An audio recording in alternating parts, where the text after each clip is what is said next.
Thanks for coming today to our press conference. We apologize for a little bit of the excitement from this morning with the fire on the train and then the accident in the rain. It's been kind of a crazy, hectic morning. So thank you all for your patience. My name is Tanya, and I'm Vice President at Veterans Education Success. And here we have a team of colleagues, a small portion of a much larger group of veteran service groups who have joined together to be proactive with HEA and what we're hoping will be a pretty strong bipartisan reauthorization of the bill. One of the largest recruiting tools for the military is the generous benefits they offer. According to research, approximately 50% of those who have signed up to serve have done so to be afforded the opportunity to pursue a post-secondary education. Since the implementation of the post-9/11 GI Bill, approximately 2 million military-connected students have taken advantage of these benefits. It is imperative that those who have served our country are able to pursue a post-secondary credential, license, or degree, and ultimately the career they have dreamed of. It is also imperative that the taxpayers' dollars see a strong return on investment. This is why the military and veterans groups before you are committed to working with Congress on a comprehensive bipartisan reauthorization of the Higher Education Act.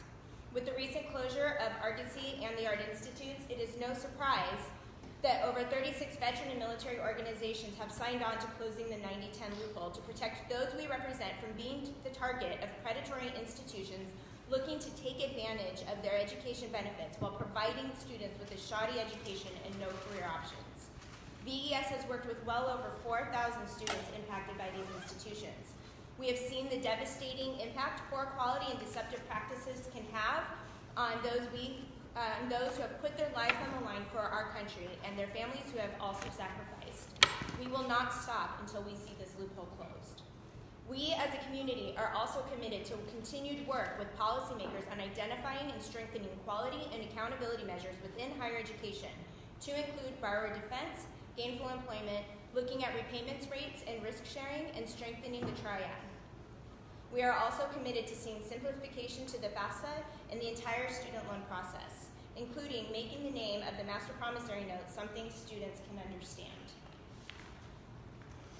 We understand this process can be long and arduous, and we know that politics can sometimes get in the way. That said, we look forward to working with Congress on the reauthorization of the HEA that will allow for innovation in higher education while also providing the necessary guardrails to ensure service members, veterans, and their families are able to pursue their post-secondary education goals with peace of mind that their education will indeed be a high-quality program.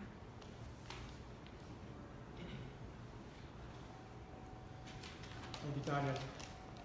On behalf of National Commander Brent Restade and the million members of the American Legion family, we appreciate the opportunity to comment. Last month, I had the distinct privilege of attending a non-commissioned officer leadership course as an Army reservist. During my time there, I became acquainted with a sergeant from Northern Virginia. And he stood out to me because after our coursework was done for the day, most of the class would go to the gym to do PT or play basketball. But he would stay by the barracks, sitting at the edge of his bunk with his laptop open, focused on schoolwork.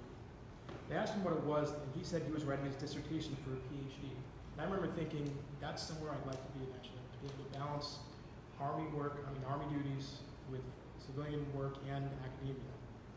So I decided to reach out to him when I got back, and we caught up last week. Asked him how the dissertation was going, and he told me it was all gone. Not because it was denied by his committee, not because he didn't have the wherewithal to cover the fees of a PhD candidacy. It was because the school he attended was Argosy University. And as we've seen countless times, a for-profit dies, and the students are the last ones to hear about it. And what's infuriating about this is that some of these students may have operated out of a faith in federal oversight that has long been missing in higher education. A faith that putting money towards studying at a federally backed school would be just as safe as putting money towards savings at a federally backed commercial bank. And this is not an abstract notion. Not when Argosy University had marketed itself as meeting VA's criteria for principles of excellence. What are the veterans supposed to think about that when they see it? There are no easy answers for how we can prevent these kind of things from happening. But there's a simple step that we can and should all agree on. Shut down the 90-10 loophole so these schools stop targeting veterans. The American Legion does not seek to dictate the conditions for the future of higher education. But we cannot abide by a framework in which the post-9/11 GI Bill is implicit in propagating academic bankruptcy. The time for equivocation on 90-10 is over. We know that it is a fact that veterans are often singled out and targeted by unscrupulous institutions. And as we've said before, history reminds us that we've known this since the Eisenhower administration. And as far as education protections, President Reagan was perhaps the strongest advocate for improving what we've had in the executive office. With two of the greatest Republican presidents of the 20th century building the foundation for veterans and student protections, we do not accept that this is by nature a partisan issue. Protecting veterans never should be. Thank you, and next speaking will be Tom Porter from IAVN. Thank you. On behalf of Iraq and Afghanistan Veterans of America's Forum, 25,000 members, I'd really like to thank you all for having me here, and I'd really like to thank Veterans Education Success. Thank you, and American Legion, and MOA, and First Sergeant Association, and TAPS, and SVA. You all are heroes to veterans education environment. These veterans are really, really significantly depending on your success and keeping their benefits safe. And that's really important. So I really want to thank you for all of your work over all these years. The importance of the GI Bill is so huge. So many of us have talked about it ad nauseum, but it's big. It's going to continue to be big. It's the most transformative benefit that's probably, besides Social Security, that's ever existed in America. We stepped it up a decade ago when we passed the post 9/11 GI Bill. Now over 1.5 million veterans and their families have benefited from this transformative benefit. It's huge. And to our members, it's huge as well. I mean, we survey our members in the largest survey of post 9/11 veterans is done every year. And in that recent survey done released just a couple weeks ago, our 2019 survey, 75% of our members say that they have used the post 9/11 GI Bill, planning to use it, their family members used it, and even more, 87% say that it's a critical part of military transitions from active duty to civilian life. It's enormous, and we can't afford it to be wasted. We can't afford to have predatory schools going after students, veterans with dollar signs on their backs, and it's a disgrace that this has happened. And so I'm glad you all are in this fight. I'm glad to join you with this. What I want to talk about real briefly is that this is not a renewable benefit. The GI Bill, you don't get to use it again if you screw it up. And if you go to a school that's promising you the world and it's telling you that you're going to get a degree that's going to pay a lot of money, and you earn a bunch of credits that are worth nothing, you don't get to redo that. That education benefit's gone, and you earn that with your service. And that's why we're doing this here today. And that's why we're always going to stand with these folks here, my good friends, to defend the GI Bill from cuts and abuse. And we hope that you stand the fight too. Thanks. Good morning, and thank each and every one of you for being here on behalf of Military Officers Association America. It's really wonderful to see so many people here to support student veterans and their future. MOA is committed to protecting the value of the benefits earned through service and to preserve those benefits, which also serve as a tool for recruiting and retaining the talented men and women of our uniformed services. The GI Bill is one benefit of service that allows service members and their families to achieve a better, more prosperous life, while alleviating the financial burdens associated with the increased cost of higher education. When bad actors seek to make a buck off of service members and their families, instead of providing them with a quality education, they devalue their benefits earned through service. Our responsibility as a military and veteran service organization is to protect our service members, veterans, and their families, to defend the programs and benefits they earned through their service, and to hold accountable those who would abuse them. Thank you very much, and looking forward to hearing what everybody else in the panel has to say. Good morning, and thank you for being here.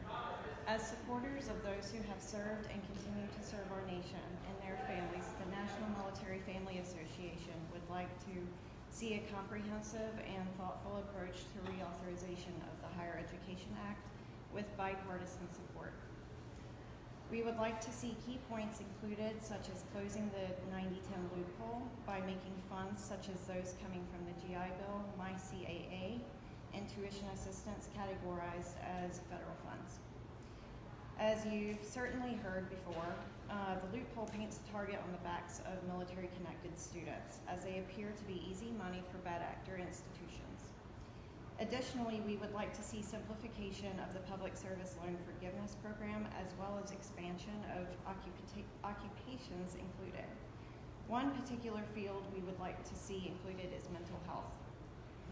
Given the shortage of providers and the continued need for mental health services, the National Military Family Association believes that including the mental health field in the Public Service Loan Forgiveness Program would chip away at the growing need within the military community as well as across the nation. Thank you. Thank you. My name is Ashlyn Haycock. I am with TAPS, the Tragedy Assistance Program for Survivors. We are the national organization for anyone who lost a loved one in military service. We support over 85,000 loved ones whose service member died from military service, whether by killed in action, training accident, illness, suicide, or any cause of that. TAPS has been very focused on making sure that throughout the process, survivors and dependents are included in the process. While we are huge supporters of protecting public service loan forgiveness for our defense, closing the 90-10 loophole, one of our largest priorities is actually FAFSA simplification.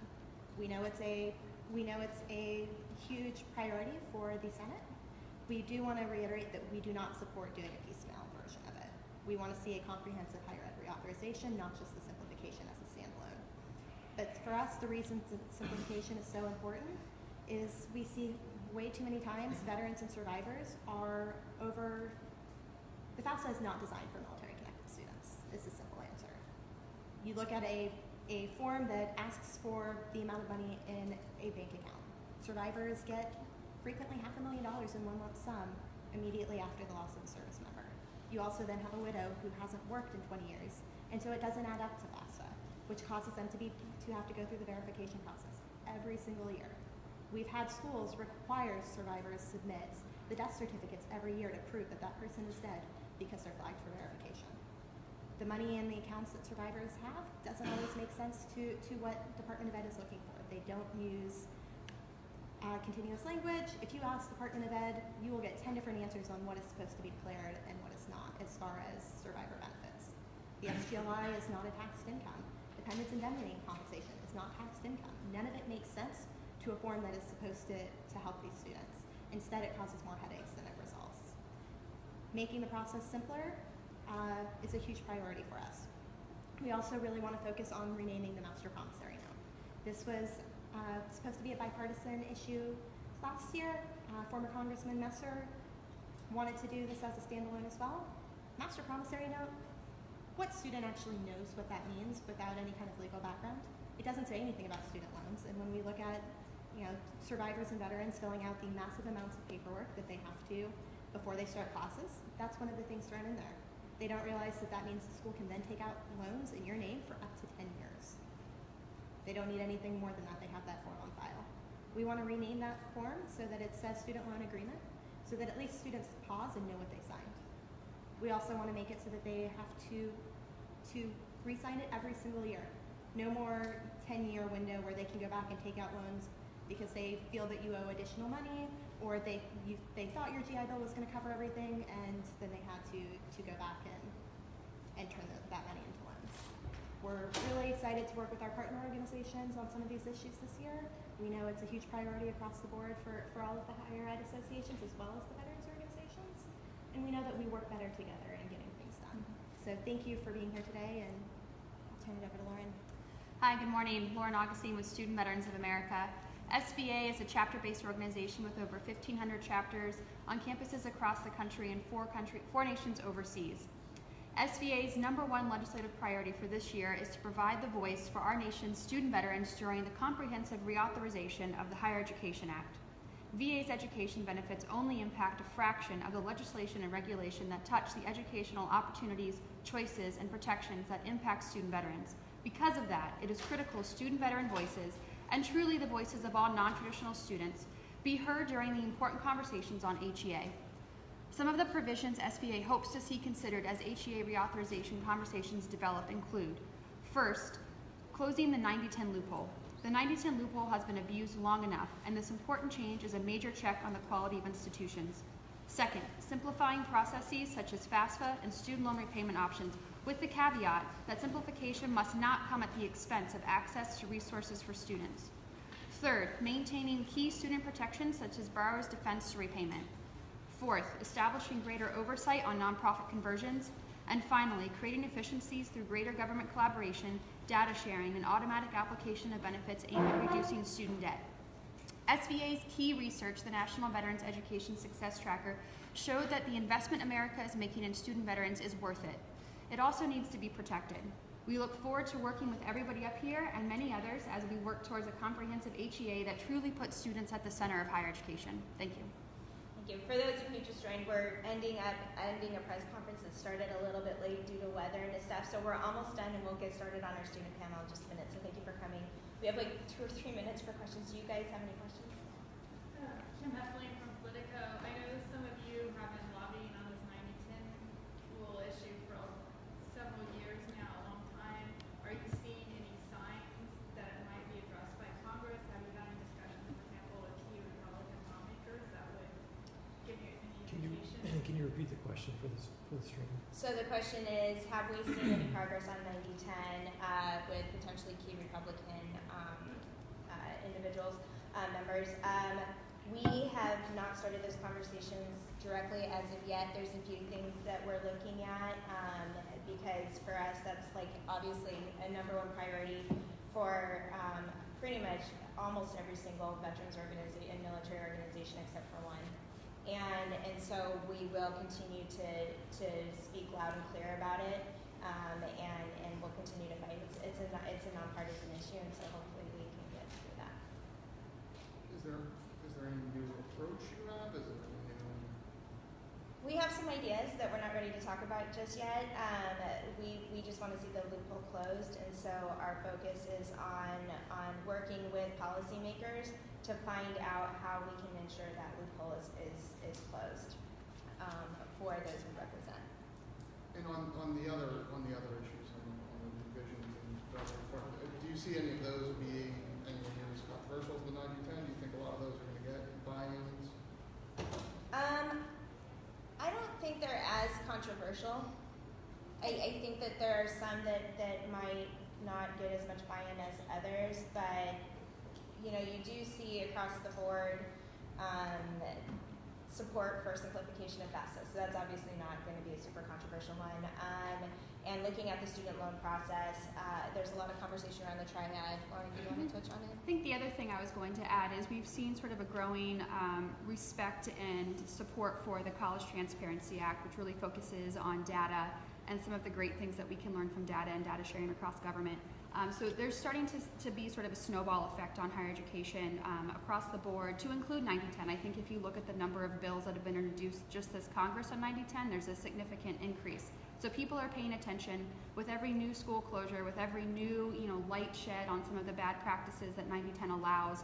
There's more attention and an urgent need to have the conversation, to include having the conversation with offices that previously wouldn't even talk to us about it. So there is a growing interest in it, and I think we will see some positive steps forward this Congress. I'd like to add in there that we just had many of our members in from across the country during our quarterly Storm the Hill.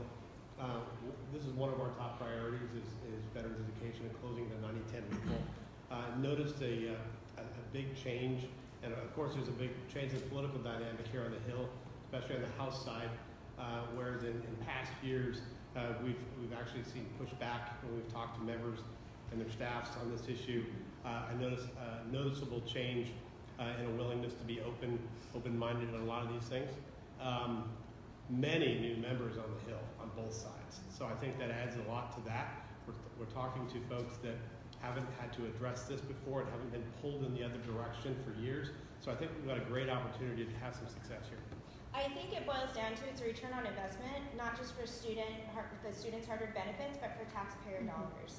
And if we're not looking at that component, and if we're not looking at being good stewards of where taxpayer money is going, especially when you look at congressional report that showed for every dollar spent on GI Bill benefits, $7 was returned back into the economy. And so we want to ensure that that money continues to be returned back into the economy through the growth and the opportunities for service members and veterans using these benefits, going back and finding viable career options.